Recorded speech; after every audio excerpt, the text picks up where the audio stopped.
series Back to Basics, and we have looked at how we should respond to the scriptures, how to pray, and then we began a message on authentic Christian fellowship.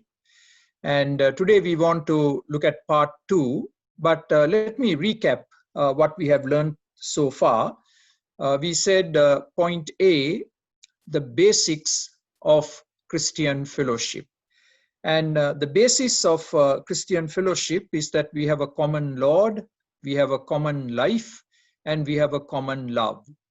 So fellowship basically means partnership, sharing, to have in common, to care, and it's two people in the same ship going in the same direction with a common goal.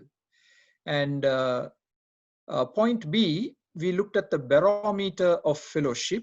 We looked at 8 ways we can test whether our fellowship is authentic. There are many more, of course, but we limited ourselves to 8. Now, today we want to pick it up from there. So, point C, the blessings of Christian fellowship. Now, this should give us high incentive to be reaching out to each other, to come together. And so I'm going to walk you through a list of 10 blessings of Christian fellowship. And the first 4 are taken from the reading, Old Testament reading, Ecclesiastes 4:9-12. And so let's go through it one by one. Number 1, the first blessing of Christian fellowship, it gives effectiveness in service. So Ecclesiastes 4:9 says, 2 are better than 1 because they have a good return for their work. When 2 or more come together, we can accomplish much more. And the beauty of teamwork, we complement our strengths and we put our shoulder to the wheel and we all push together in the same direction. And much is accomplished when we come together. So, fellowship enhances and increases our effectiveness in Christian service. Secondly, the second blessing of Christian fellowship, it gives encouragement in times of trouble. So again, if you look at Ecclesiastes 4:10, if one falls down, his friend can help him up. I like those 3 words to be underlined, help him up. And that's the whole purpose of Christian fellowship, to help someone up. And look at the second part of the verse where it says, but pity the man who falls and no one is there to help him. So you will remember that even our Lord sent out the apostles 2 by 2. He never sent them out alone. He sent them 2 by 2 so that each can support each other. And so here are some of the things that we can do for those in trouble. So the healthy can uphold the sick. Those of us who are courageous, brave, can cheer the timid. We can raise those who are fallen, to cherish the weakly, to relieve the needy, to assist the widow and fatherless. And again, these are just some ways by which we can be there for each other. All of us are going to go through times of pain, hardship, suffering, all of us, no exceptions. And in a Christian fellowship, someone will come alongside of us and wrap their arms around us and be there for us in that time of pain and hardship. And I can really testify to that over the past 3 months since my wife was called home to glory, how so many came alongside of me and supported me and encouraged me. And without that, I personally don't think I would have made it this far. Now, the third blessing of Christian fellowship, it promotes wholeness. So Ecclesiastes 4:11 says, how can one be warm alone? It is said that in very, very cold, frigid temperatures, that if you huddle together, you can keep each other warm. And how true that is. When we huddle together, we provide an incredible atmosphere of warmth. And if you and I choose to live alone, we get cold. We get cold. Not cold physically, but cold on the inside. We are frozen, and we sense a loneliness, we sense a emptiness. But when we come together in Christian fellowship, there is warmth, there is wholeness, there is inspiration, and there is mutual dependence one on the other. So do yourself a favor, join the Christian fellowship to experience inner, emotional, social, relational wholeness. Now that brings us to the fourth blessing of Christian fellowship, number 4, taken from Ecclesiastes 4:12. And this is a oft quoted verse during weddings, and rightly so. The threefold cord is not quickly broken. And my mind goes back to my Sri Lankan days when buying ropes was very necessary, and it had wide use. And I remember these large, thick ropes, and they had many strands wrapped, intertwined with each other. And the more strands that were intertwined with each other, the greater the strength of the rope. Maybe you may remember having participated in a game called tug of war. And in tug of war, we always use one of these big ropes. And of course, the two teams pull at different ends, and we try to pull one team to our side, and we are declared the winner. And the rope that is used is a very strong rope because there are two teams that are pulling at either end. So when we come together in Christian fellowship, we are like that strong rope, many strands intertwined, and it gives us strength, stability, and protection. We are shielded together from the powers of darkness because together we can be victorious. Together we can put the powers of darkness to flight. So if you are tempted to be by yourself, that's not healthy. You have to be part of a vital Christian fellowship.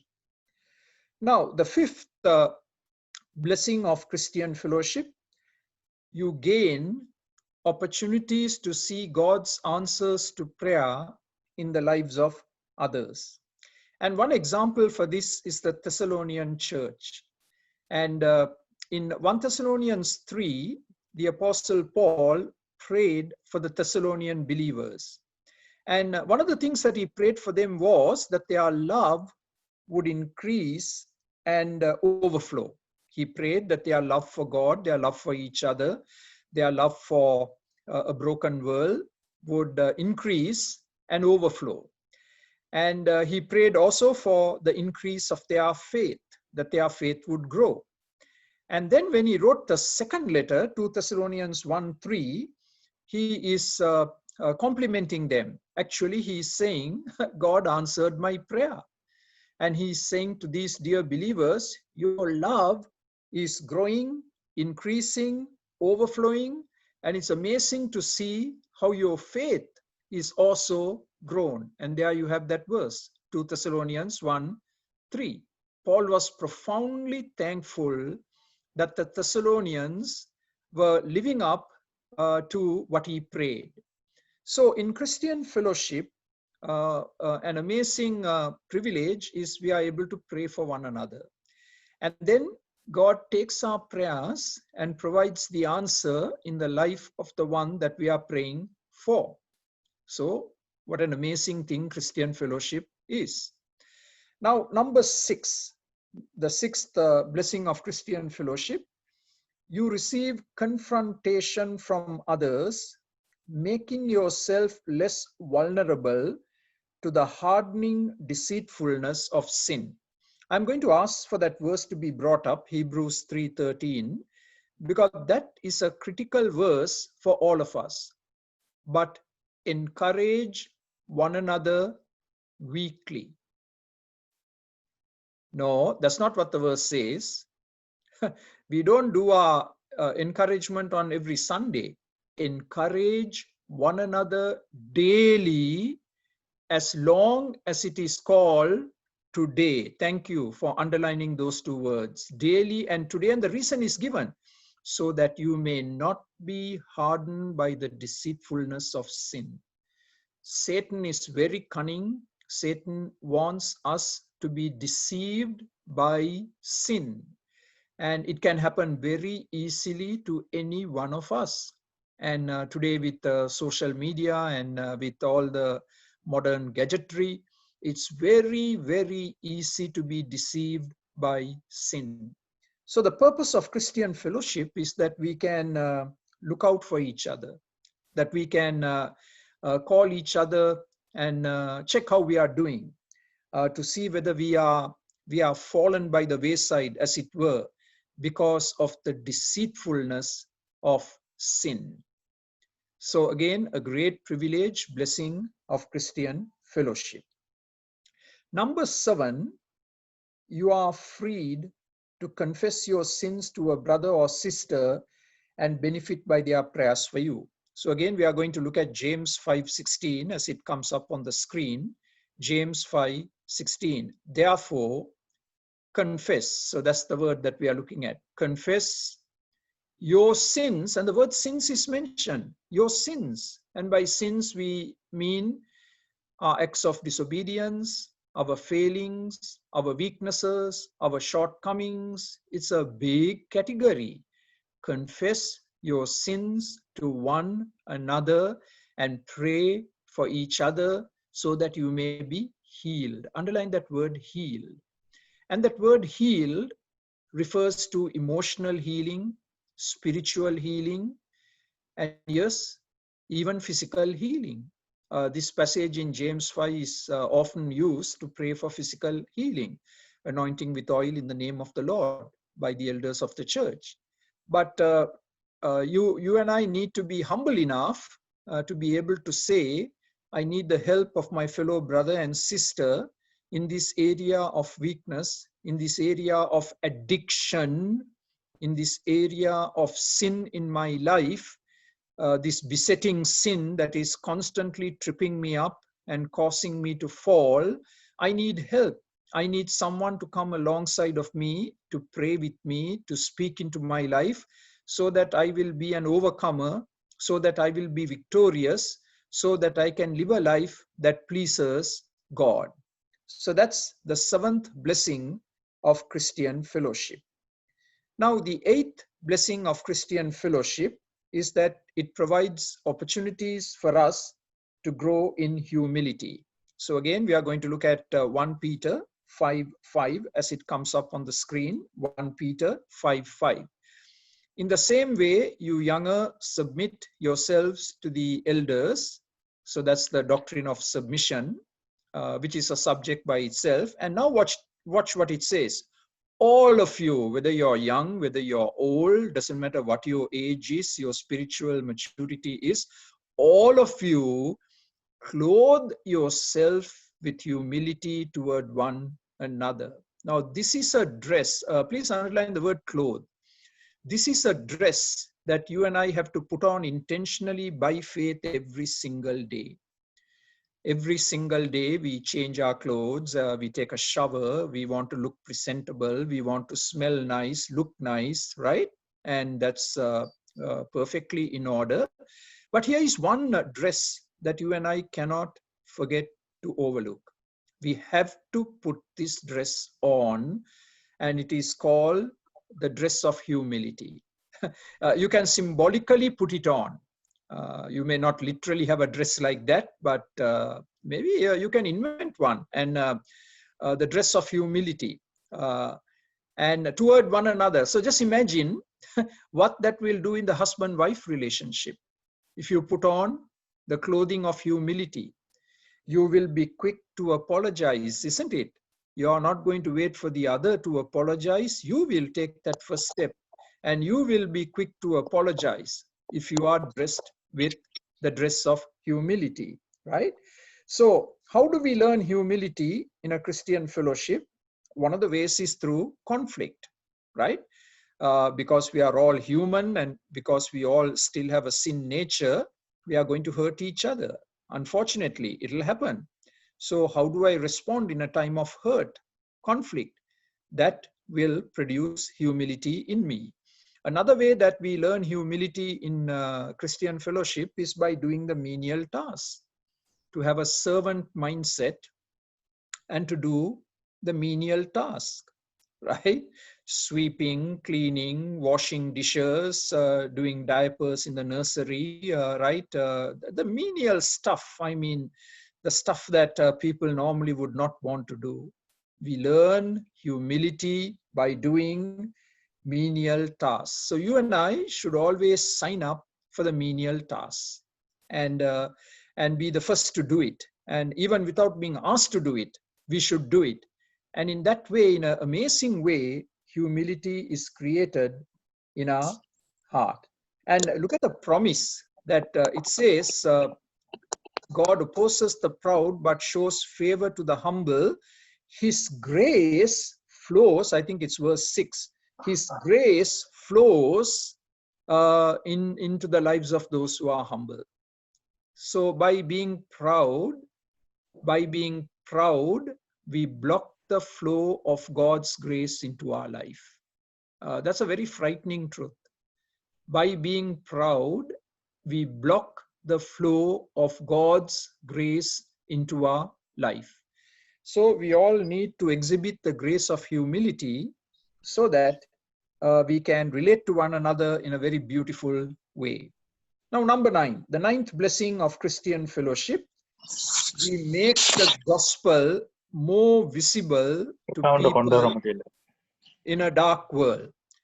We make the gospel more visible to people who are living in moral and spiritual darkness. We are just going to highlight one verse among many verses, John 13:35, the words of the Lord Jesus himself. So if that scripture can be brought up, by this, everyone will know. By everyone, it means not just those within the Christian fellowship, but even the outsiders, the unbelievers, the people that we work with, the people in our neighborhood, our relatives who don't know the Lord.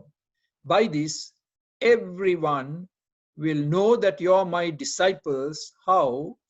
If you love one another the way the Lord loved us. So when we show love to each other, I have called it in my notes, radical love. When we show radical love to each other, the same love that the Lord showed us when he died for us on the cross to secure our salvation, and when that love begins to flow into our life, and when that love is released from us into the lives of others, that is going to bring conviction to the world that our God is real, that our God is real, that Christ is real, and that the sacrifice the Lord Jesus performed for us on the cross is real and effective in changing a life. In changing a life, we cannot change ourselves.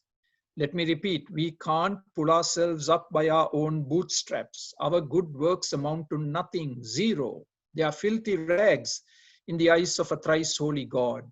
We have to come to God on his terms, isn't it?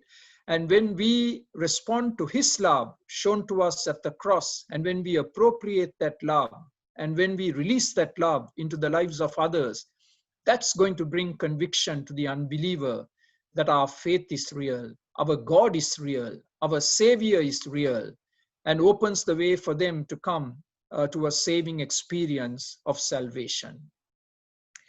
Now, number 10, the 10th blessing of Christian fellowship, we are able to bind the wounds of one another.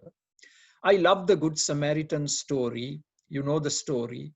where there was this Jewish man who was waylaid and severely beaten and robbed, almost half dead. And along comes a Samaritan, a man from another race, and the Jews and the Samaritans never got along. But the Samaritan got off his donkey and showed incredible love in binding up the wounds of this Jewish man, putting that man on his own donkey, taking him to an inn and asking the innkeeper to nurse him back to health, and that he would make full payment for all the expenses incurred. It's an amazing, amazing story, the Good Samaritan story. I suppose next to the prodigal son story in the New Testament, this has to rank probably as the number 2 story that we all love and cherish. But don't miss the point. Don't miss the point. As you and I go through life, we are going to see a lot of wounded people on the roadside. There are a lot of wounded people in our churches, a lot of hurting people in our churches, a lot of bleeding people in our churches. If only we had the eyes to see it and to see them. So what do? We pour in oil and wine. Oil and wine. Those were medically used items to speeden up healing. Oil and wine, powerful combination. And we know in the Bible, oil and wine are symbols of the Blessed Holy Spirit. We invoke the ministry of the Holy Spirit into the lives of those who are wounded. We invoke his ministry of healing, his ministry of peace, his ministry of power, his ministry of comfort. Bind up the wounds of another. The church often has been likened to a hospital. The church is a hospital where everyone who walks in is wounded in some way, scarred in some way. And we should be there for one another, to minister to one another, and to bind up the brokenness that we discover in the lives of people. You know, there never goes a week when somebody calls and talks about their woundedness, the deep hurts that they are going through. And if only we had ears to listen, and hearts that are filled with compassion, and hands that would reach out and pour in that oil and wine to bring healing into their life. So I really would like you to go through these 10 blessings, and these would provide an incredible incentive for us to be a part of the Christian fellowship. Now we come to point D. I'm going to rush through point D quite fast, the breakdown of Christian fellowship. And I'm going to look back on 40 years of Christian ministry, 40 plus years of Christian ministry. And I want to share with you from my own experience how Christian fellowship breaks down. Now, I'm not quoting any verses here because if you read the New Testament on your own, you will discover plenty of scriptures to back all what I'm saying. Here and there, I might give you a scripture, but the whole purpose here is just to talk out of experience. I'm talking out of my own personal experience. And number 1 on the list is gossip. And all of us have been victims of gossip. Church members talk about one another instead of talking to one another. How sad when this happens. Gossip is basically stabbing a person in the back. Stabbing a person in the back without the person even knowing it. And if you are guilty of it, we need to ask the Lord for forgiveness. You know, if you steal a person's reputation, it's not easy to restore it. So before we are quick to pass on some juicy piece of information to someone else under the pretext of prayer, let's be very, very careful that we check out all the facts. And if you want to give it as a prayer request, make sure you get the permission of that person before you share it with anyone else, right? I try to do that as often as I can before I share a prayer request with someone else. You know, in 3 John and verse 10, I wonder whether that verse could be brought up. 3 John 10, right towards the end of your New Testament, just before the book of Revelation, you have a book called 3 John and verse 10. So we are introduced to a guy by the name of Diotrephes. And what was he guilty of? Spreading malicious nonsense about us. One translation actually uses the word gossip. Diotrephes was guilty of spreading malicious gossip about the Apostle Paul.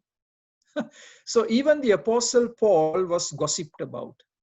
And malice means with the intention of hurting, with the intention of hurting. So let's not imitate Diotrephes in ruining the reputation of someone else through gossip. So gossip is one of the ways that Christian fellowship breaks down. Number 2, the desire for positions. And again, if we go back to 3 John and verse 9, again, this guy Diotrephes, you don't want to come near a guy like this. Here he is. Diotrephes, who loves to be first. Diotrephes loved to promote himself. He loved to be in a position of power. So the second reason why Christian fellowship breaks down is a desire for position. And this is especially true if you don't have any position or rank in the world. You will try to find it in the church, and not for good reasons. And so something to think about. Number 3, self-serving church members. Self-serving church members. These are people, and if this can be underlined, please, insist on getting their way for everything. Insist on getting their way for everything. They don't know the meaning of the word compromise. You know, you never compromise your convictions. You never compromise doctrine.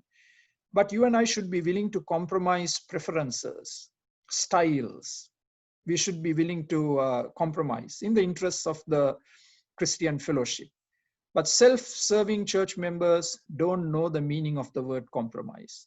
They will always insist it has got to be done my way, or else I'm bailing out. Now, number 4 is prayerlessness. When we stop praying, then Christian fellowship breaks down. I have written in my notes, prayer binds and bonds us together. And I can tell you from personal experience, more than even the Sunday, I love the prayer times. I used to love a prayer fellowship that I was a very vital part of every Tuesday. For 2 full hours, we gathered together in a small room to pray. Now I'm part of a prayer fellowship on the Wednesday night and on Thursday evenings. And for me, that is mandatory. That is number 1 on the list.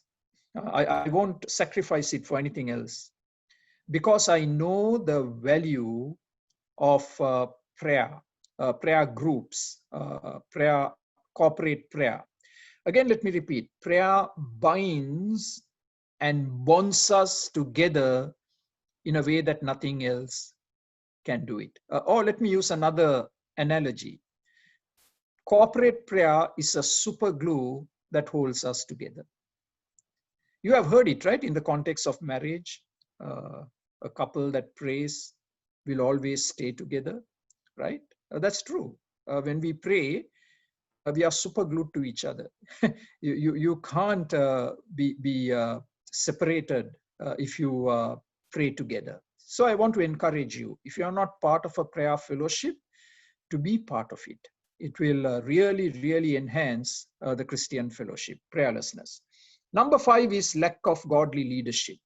When there is no godly leadership, Christian fellowship breaks down. So what does a godly leader do? He will guide, he will foster, he will inspire, he will encourage all of us to be part of a Christian fellowship, and also to be part of a cell group. Now, whatever word you like to use, you can call it cell group, you can call it small groups, you can call it life groups.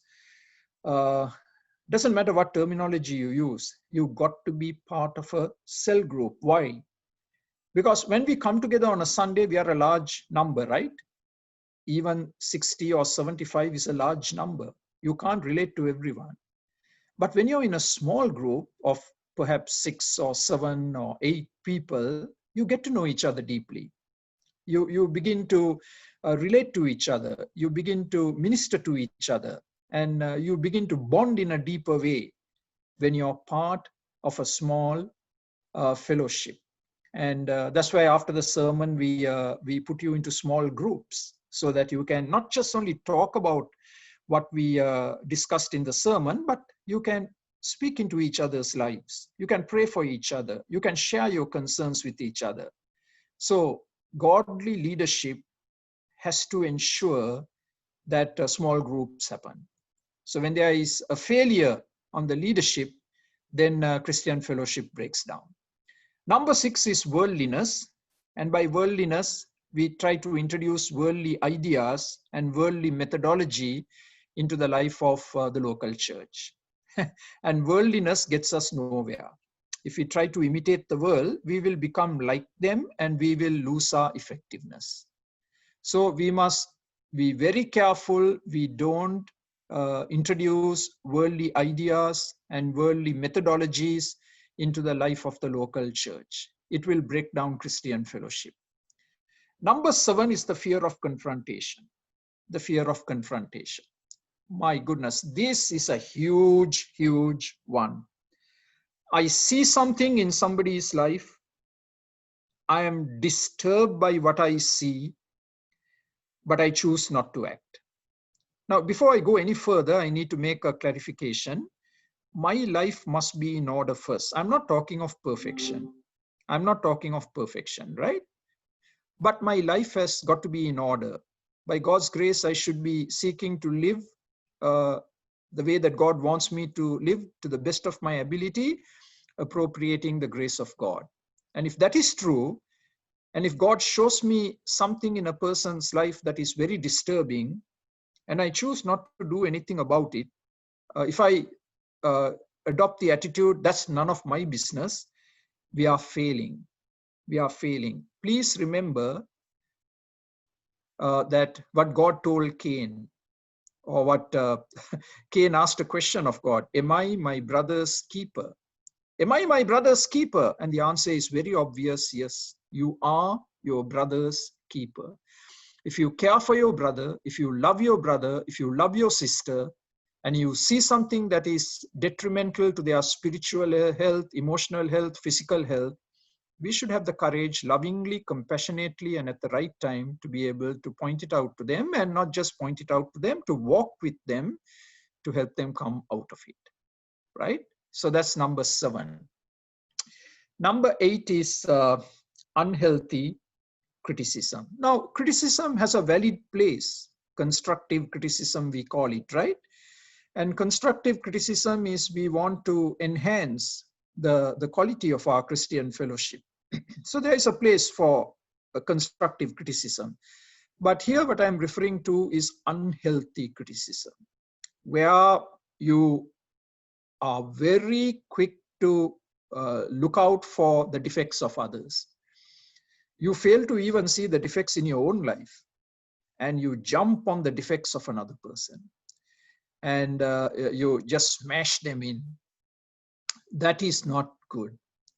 We have a greater ability to see weaknesses in others rather than their strengths. Isn't that true? We go around with a magnifying glass trying to look for that little tiny speck in somebody's life, and not really looking at the great strengths that they may have. So we must avoid unhealthy criticism that can bring about the breakdown of Christian fellowship.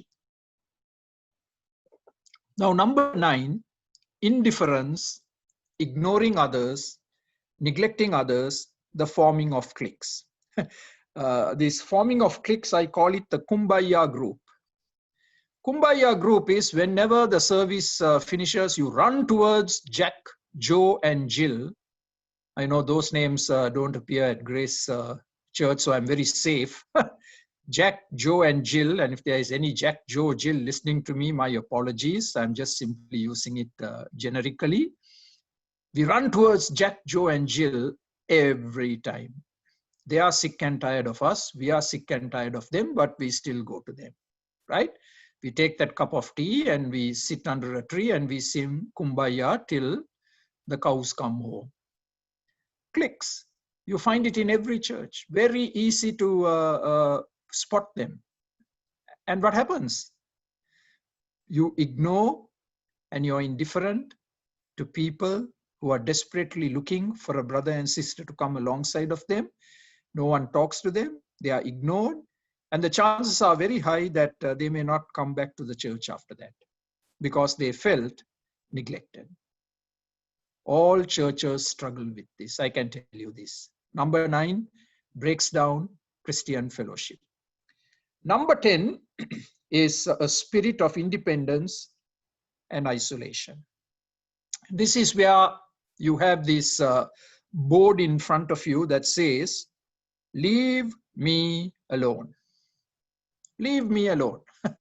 Don't bother with me.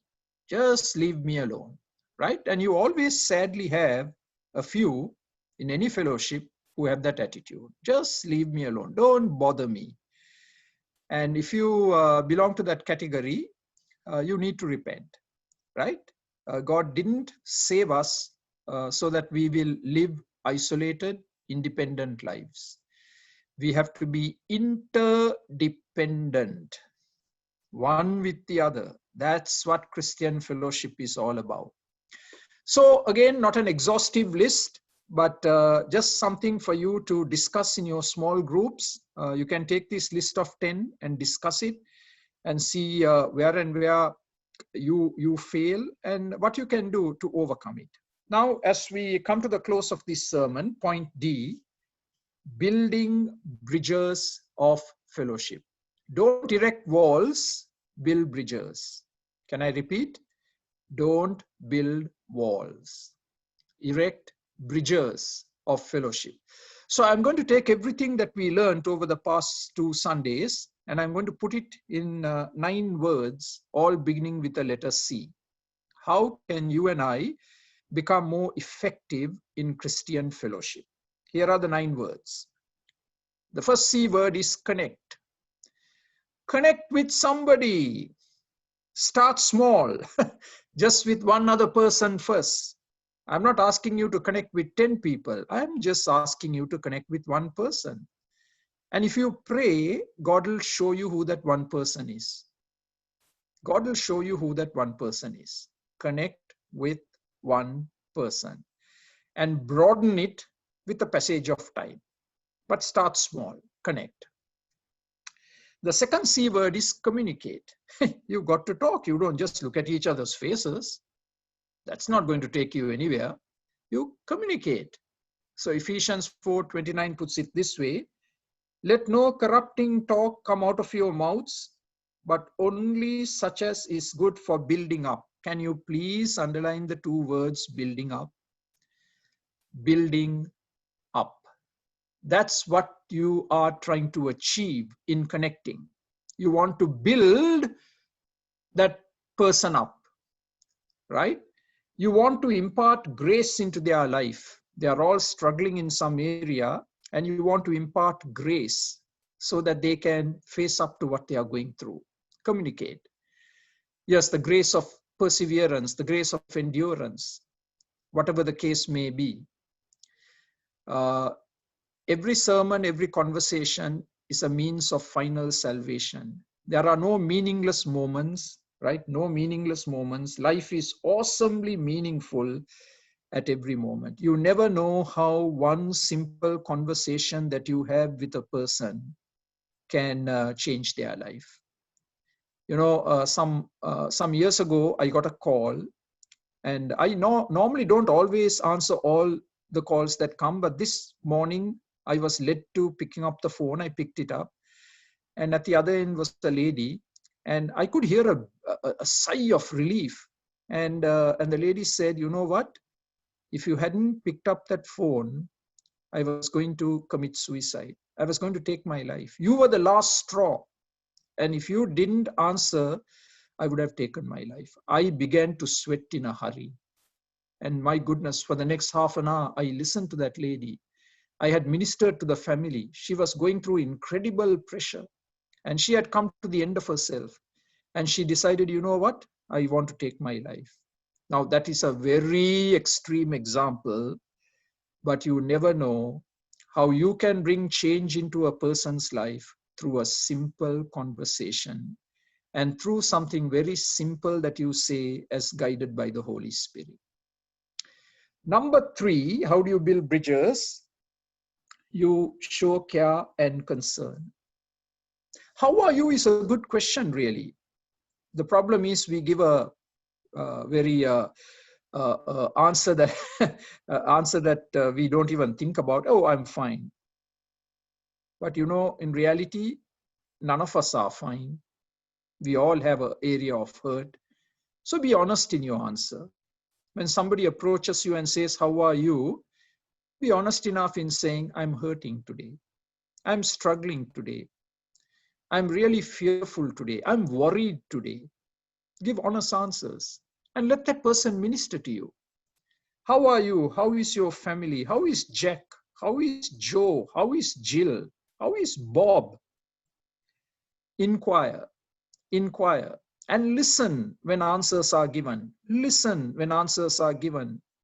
I have a huge prayer list.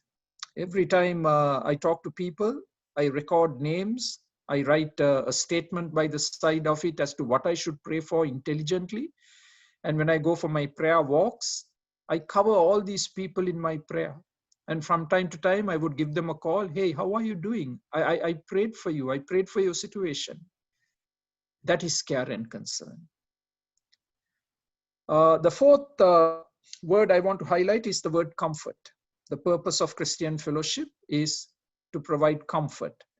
So what's the meaning of the word comfort? Comfort is to fortify the mind of a person, to fortify the spirit of a person. Comfort is to give hope to a person. Comfort is to give courage to a person that they can keep living life, that they can keep moving on in spite of what they are going through. To fortify the thinking and the spirit of a person through the use of the scriptures and by invoking the presence and power of the Holy Spirit into their life. Comfort. And then number 5, we've already looked at this word confront, right? We are just summing up as to how you can build bridges of fellowship. Confront. Lovingly, compassionately, at the right moment. I should have added another word there. The purpose of confrontation is to correct. And there are 2 things that you and I seek to correct when we confront. We want to correct wrong belief, doctrine.